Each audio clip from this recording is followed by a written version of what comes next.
From the west side to Aransas County, in Flower Bluff and Port Aransas, we're in your neighborhood covering the stories that matter to you. A new bishop has been installed at the Diocese of Corpus Christi.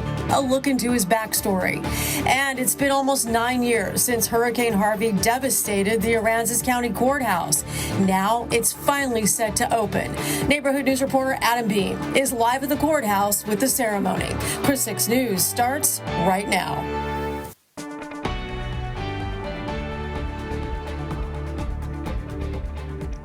Thank you for joining us. I'm Suzanne Stevens. Clara has the night off. We start things off with a big moment for the Coastal Bend and the Catholic community as the Diocese of Corpus Christi welcomes its new bishop at an installation ceremony on the south side. Bishop Mario Alberto Avalos is stepping into his new role as the 9th bishop of the diocese with an open heart and a listening ear. We spoke to him before the installation, where he told our Neighborhood News reporter Ana Conejo that he's ready to get to work and serve the people of the Coastal Bend.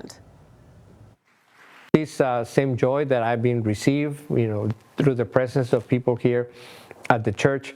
It's a new beginning, for the Diocese of Corpus Christi, and again, a sign of the providence of God. And that enthusiasm was felt throughout the ceremony as hundreds of community members around the South Texas region gathered to welcome their new spiritual leader. On the west side tonight, neighbors are reacting to having a Spanish-speaking bishop for the first time in 30 years. It's a welcome change that many on the west side feel is long overdue. For a community with deep Hispanic roots, the appointment is bringing a renewed sense of hope. With this whole situation of immigration coming around, we get to speak out and they get to listen. Everyone gets to understand. We bring in our religious background, our religious faith. Church members say having a leader who understands their language and culture creates a space for conversation, compassion, and unity, especially during uncertain times. For many families here, it's more than a new bishop. It's a voice that feels familiar. Coming up at 6 o'clock tonight, we'll take a look back at the history of the diocese and how its past has shaped where it is today. In other news tonight, probable cause documents obtained by Chris 6 Investigates reveal new details about last Friday's deadly shooting that left 3 Corpus Christi police officers wounded. The documents show Ricardo Rojas was patted down for weapons and placed in the back of a patrol vehicle before he opened fire on officers. The documents do not explain how Rojas was able to access a weapon after being searched. Police Chief Mike Merkel says Senior Officer Alexandria Cano Castro was shot in the head and remains hospitalized with what he calls a traumatic brain injury. A male officer shot in the arm has been released from the hospital. Rojas faces 4 counts of attempted capital murder, 1 count of murder, and unlawful possession of a firearm by a felon. After sitting empty for nearly 50 years, a piece of Corpus Christi history is finally coming down. The TERS 3 board has agreed to help tear down the old 1914 courthouse downtown. They're putting up $2 million to get the job done. The 111-year-old building has been vacant since 1977 and become a safety hazard. County leaders say once it's gone, the area will be safer and developers will have a clean slate to work with. Now to Aransas County tonight, where a long-awaited project is finally complete. After years of construction and major setbacks from Hurricane Harvey, the county's new courthouse is open for business. Neighborhood News reporter Adam Beam is in Aransas County with the celebrations. Hi, Adam. Well, good evening, everybody. Yes, I'm out here at the new Aransas County Courthouse. Now, I know it looks a little empty, but I promise you, just an hour ago, this area was filled with many residents from the county, but specifically Rockport. Now, this is a project that has long been in the works ever since the previous courthouse was destroyed in Hurricane Harvey. And Hurricane Harvey was definitely the theme throughout today's event. A lot of the emphasis was on how the community has been healing after all these years and how this new courthouse is a symbol for that healing. We heard from local officials like County Judge Ray Garza. We also heard from Representative Todd Hunter and many more. And that symbol of healing was sort of the theme throughout all of those discussions. And a lot of the residents in attendance here agreed, including some of the ones I spoke to. And here's what one of them had to say. This is my third courthouse to actually see, and I'm just elated. It's a beautiful structure, both the City Hall and the courthouse, and I'm very pleased. Now, like I said, the new courthouse is open for business, but there are still some projects in the work for the county and specifically Rockport. They did mention today that a new aquarium is in the works, which was also destroyed in Hurricane Harvey. But this has been a really great day for the community. But reporting from the new Aransas County Courthouse, I'm Adam Beam for Chris 6 News. Back to you guys in the studio. Adam, thank you. Now to weather. Our chief meteorologist, Stephanie Lauber, has been in Houston all week for the AMS conference, but she's still keeping tabs on our weather here at home. Here's your first look at your forecast. Hey there, everybody. Chief Meteorologist Stephanie Lauber. Once again, I'm in Houston. I'm at the American Meteorological Society's annual meeting, and we've had a lot of really cool talks today. They're a bit different than what I was telling you about the past couple of days. For instance, yesterday when it wrapped up, we had talked about impacts of Hurricane Melissa in Jamaica and some of the unforeseen impacts that people there are still dealing with. Today, we took that a little closer to home. I sat through a panel discussing some of the just kind of breaking down what happened with those tragic hill country floods back in July of 2025. So that hits very close to home for us Texans, ways that we can help the public be prepared in the case of events that are like flash flooding, hard to predict because they happen in a flash. So some of that conversation was going around how to better communicate. We still are going to be dealing with some very cold weather back home though, so I've got something to communicate to you about how this warm up will at least ease some of those cold weather issues, but we'll talk about it coming up in your full forecast ahead. Fire crews in Rockport responded to a fire near Rockport Fulton High School earlier this afternoon. Our neighborhood news reporter Adam Beam was also there to capture this video on Enterprise Boulevard shortly before 1:30. Additional firefighter departments from Fulton and Lamar, as well as AEP Texas crews, were also on scene. No word on any injuries. The cause of that fire is still under investigation. Now Nueces County is moving to prevent more with a county-wide burn ban. County commissioners say current drought conditions and dry vegetation prompted the latest ban. The goal is to reduce the risk of wildfire across the county. Congressman Vicente Gonzalez paid a visit to the Port of Corpus Christi today to show support for new energy and job creation. Gonzalez and Del Mar College President Mark Escamilla spoke about ongoing efforts to train a future workforce for the port and other industries. The congressman says the port exports $2 billion in energy to the world every day, 3 days, and if it's disrupted, it could be a national security problem. Texas. The Port of Corpus Christi doesn't just power the region, and it doesn't just power the country, it powers the world, and it's one of the most important ports in the world that really require the attention of the federal government. So while we look to expand jobs, I think there's no better place to talk about future jobs and future high-paying jobs than the Port of Corpus Christi. Gonzalez also talked about his ongoing efforts to find solutions to our water crisis, and he says desal and other water projects should not be funded on the backs of local taxpayers. Congressman Gonzalez is also one of the members of Congress who is supporting a bill to impeach current Department of Homeland Security Secretary Kristi Noem. Sunrise anchor Brian Hoffman spoke to Gonzalez on the matter. So we need to professionalize the Department of Homeland Security and have someone there with experience, that's level-headed, that is trying to accomplish a job but do it in a humane way. Gonzalez also spoke on his previous statement where he supported funding DHS. He condemned the, quote, hyper-aggressive behavior of ICE agents. In Port Aransas, a protest against ICE agents was held today. Neighborhood news reporter Drew Bishop spoke with one of the protesters. Take a look. We're a group of very concerned citizens from both Port Aransas, Texas, and other neighboring states. And we're out here defending democracy and standing in solidarity with the people of Minnesota. In total, there were 15 people out protesting today. Near San Antonio, another protest took place outside an Immigration and Customs Enforcement detention center. The center houses children and families awaiting deportation, including 5-year-old Liam Canejo Ramos, who was taken into federal custody last week along with his father in Minnesota.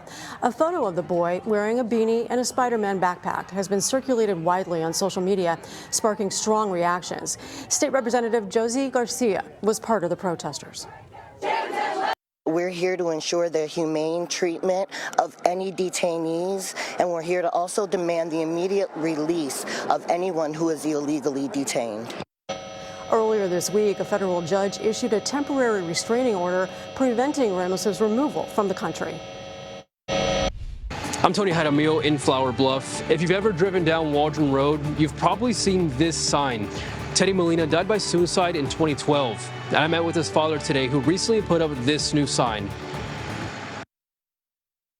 You're watching Chris 6, part of the Scripps News Group.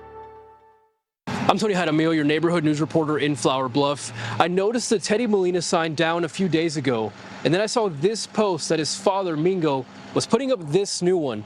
So I met up with him today to tell his son's story again. He was, Asian and Hispanic mix, and a lot of kids kind of poked at him for, different things like that. Mingo Molina tells me the bullying started early, but progressively got worse when he reached high school. Teddy died by suicide at just 16 years old. He got really bad. He couldn't take it any longer, and one day he went into his room and pulled out a hunting rifle and took his life. Molina tells me the pain he feels still hurts just as much as April 1st, 2012. Something you can never prepare yourself for. And that pain has extended to other aspects of his life, like his marriage, now separated from his wife. When something like this happens, you have no idea what to do or how to act. And, I made some bad decisions, and it tore us apart, you know what I mean? So I just hope that, one day, we could reconcile. But Molina's main goal is to use the situation for positivity and awareness, so no one has to go through what he and his family did. There's a lot of people that are outraged about, the way kids are treated, but nothing's really being done about it, and it's going to have to take the parents to get behind the kids, and rally together and make some changes. So when Molina noticed his son's old sign that stood for over 10 years was getting old, he knew it was time for a new one. What do you hope people will think or feel whenever they drive by and see Teddy's sign? Hopefully they think about, their child at school and whether they're being bullied or what's going through their head and if they're okay. I asked Mingo Molina what final message he wanted to leave with people, and he quoted Luke 6:31, "Do unto others as you have them do unto you." In Flower Bluff, I'm your neighborhood news reporter, Tony Jaramillo, Chris 6 News. All right, we are going to talk about the forecast back home in our neighborhoods of the Coastal Bend. We are finally moving away from the very cold weather. I think you'll be really excited for tomorrow's temperatures. I'll bring them to you in a few minutes.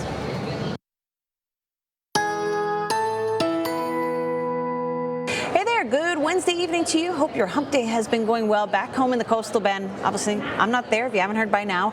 I'm coming to you from Houston. I'm attending the American Meteorological Society's annual conference. A lot of very important science idea sharing here, a gathering of the nerds, as I like to call it. So I just spoke about some of the topics we dove into today, which hit pretty close to home, talking about the Kerrville floods earlier in 2025, in July of 2025. So as we continue to learn and share ideas here, we've got some weather going on. And this morning was not only cold for our neighborhoods back home, but yes, I've been bundled up today on this Wednesday. I think we're all going to have a little sigh of relief across Texas heading into tomorrow, because there are some warmer temperatures on the way. But looking at how we started things back home in the Coastal Bend, Corpus Christi, once again, another cold start in the 30s. But a little sunshine goes a long way, helped us warm up throughout the afternoon. But that warm up was pretty quick, from 1 hour to another, going from the 30s, the 40s, the 50s, the 60s. So overall, not a bad forecast the way today panned out, but I think you'll like tomorrow better. We're going to return to those 70s as we go through this evening. We've had some sunshine heading toward the sunset hour. Winds have been fairly light, but you'll notice that east-southeast direction is one that lends a bit more of humidity. And so we talked about this yesterday. As that humidity continues to build in, we'll notice some more clouds out there, a little bit of a tighter range with our temperatures from morning to afternoon. So a bit more comfortable and easier to deal with after a very cold stretch of days. However, don't become too comfortable with it, please, because we are going to have another cold front bring winter back to the coastal bend, not in the chaotic way that we had this weekend with, dealing with extremely cold temperatures and those wind chills with the brutal winds. We're not going to see quite the same kind of taste of winter this weekend, but before we get to the cold, you'll be happy to know heading out the door for Thursday morning's commute is going to be more comfortable as temperatures settle back down around 40 degrees. So we're slowly getting a little bit warmer. But yeah, the big weather picture looks like this. Temperature is not only going to go from the 40s during the overnight, a couple of clouds out there, maybe a little bit of fog, but those temperatures getting back to the 70s. And yes, that's going to also be in our northern neighborhoods where things have been very chilly. So that is going to be enjoyable moving back down. I think that 55 in Rockport might not be quite accurate. Hopefully you guys see a bit more of that warm up, but you're going to have a slower start to the warmth because of some of those coastal clouds and fog out there. But yeah, we're generally looking about a return to the 70s as we go into your Thursday afternoon. I think it's going to be very enjoyable. So let's talk about rain chances. We told you there was an opportunity for that in the coming days. Let's just take Friday off the list. Thursday night, Friday, as this cold front comes through, I really don't think it's going to lend much. Even stray showers is probably a little over ambitious. It's just not going to be enough humidity by the time that front comes. However, things continue to look better as we head into next week. It's still a few days out, and you'll notice if you've been following this forecast past couple of days, the bars on this graph were up here and have come down. We have seen that time and time again across the coastal bend when it comes to rain forecast. But let's highlight the fact that we still have a couple of days of rain in the forecast, so we'll keep an eye on it. Looks like we might get some coastal showers, stray showers next Tuesday, and Wednesday we'll be watching for that. But here's a look at the cold that's coming this weekend. We're going to have more mornings starting off in the 30s. It's not just about growing plants, it's about growing a community. I'm your neighborhood news reporter, Drew Bishop. The Port Aransas Garden Club is using history to give back to local students and others in need. We decided that we should give more back to the community. The Port Aransas Garden Club has its hands in the roots of this city. And we have several two fundraisers a year, gather up our money, and then we distribute it back to the community. Since 1964, the Garden Club has focused on the beautification of Port Aransas, and that's not limited to flowers. Just last year, they awarded $5,000 in scholarships to Port Aransas high school graduates. They've also donated to animal rescue efforts at the Ark and Salty Paws. But their primary focus last year was food instability. The first organization that came to mind was the food bank. Linda Zahn, the president of the Helping Hands Food Pantry, tells me the Garden Club was a big help during the holidays. They donated 1,000 cans of various, vegetables and whatever we needed. H.G. Olson Elementary also got some help to start their own garden program at the school. We were able to buy extra raised beds, which would enable the second grade through the fifth to participate in this program. The 36th annual Port Aransas Home Tour is a big fundraiser for the group. This year, visitors will be able to tour the Gibbs cottages, homes that were built over 80 years ago during World War II. They are very significant to Port A. Participants can tour the cottages along with 7 other homes and enter raffles to win prizes, all raising money for local organizations. I want to help the community. The home tour starts at noon on Saturday at the Presbyterian Church. For more information, you can visit our website, christv.com. In Port Aransas, I'm your neighborhood news reporter, Drew Bishop, Chris 6 News. Drew, thank you. A new gas station is on the way for the south side of Corpus Christi. According to the Texas Department of Licensing and Regulation, a Murphy USA will be built on 5126 Weber Road. Construction is set to start in June of this year and finish up in late December. E-commerce giant Amazon is set to cut more than 16,000 jobs globally. The company says most of the layoffs will hit U.S.-based workers as it streamlines operations and expands the use of artificial intelligence. Amazon has more than 1.5 million employees nationwide. And the ripple effect from Amazon cuts is already being felt at UPS. The package delivery giant says it will cut up to 30,000 jobs this year. The company says it's delivering fewer Amazon packages and shifting away from lower profit shipments as it restructures operations. And for anyone looking for work, the Corpus Christi Hooks is holding a job fair at Whataburger Field. It runs until 7 p.m. tonight and again tomorrow from 3 to 7. Organizers say they're hiring for a variety of game day and event positions. Still to come tonight, can man's best friend help your mental health? The results of a new study next. You're watching Chris 6, part of the Scripps News Group. Today marks 40 years since the Space Shuttle Challenger broke apart just 73 seconds after liftoff. All 7 crew members were killed when the shuttle disintegrated over the Atlantic Ocean. Investigators later determined a failed O-ring seal caused the accident. The disaster led to major changes in NASA's safety procedures and shuttle operations. A new study suggests teens who grow up with a dog have better mental health. Researchers in Japan followed more than 300 teenagers and found dog owners reported lower stress and stronger social connections. Scientists say changes in the microbiome from living with dogs may help explain the benefits. All right, let's take a look at that 7-day forecast as a whole, as a summary of the ebbs and flows we'll be seeing. Tomorrow, the warmest day of the week, feeling really nice with a high of 71 here across Corpus Christi. Many other neighborhoods going to make it to the lower 70s, but of course, all good things must come to an end. And winter is coming back to the forecast with a cold front tomorrow night into early Friday morning. And that is going to drop our temperatures, particularly in the morning, down to the 30s again. But it should be a better weekend than what we just came back from, and we'll hope for some rain next week. Stephanie, thank you. That's the time we have for now. Thanks for watching Chris 6 News at 5. We'll be right back here at 6 o'clock with more news from your neighborhood. We hope to see you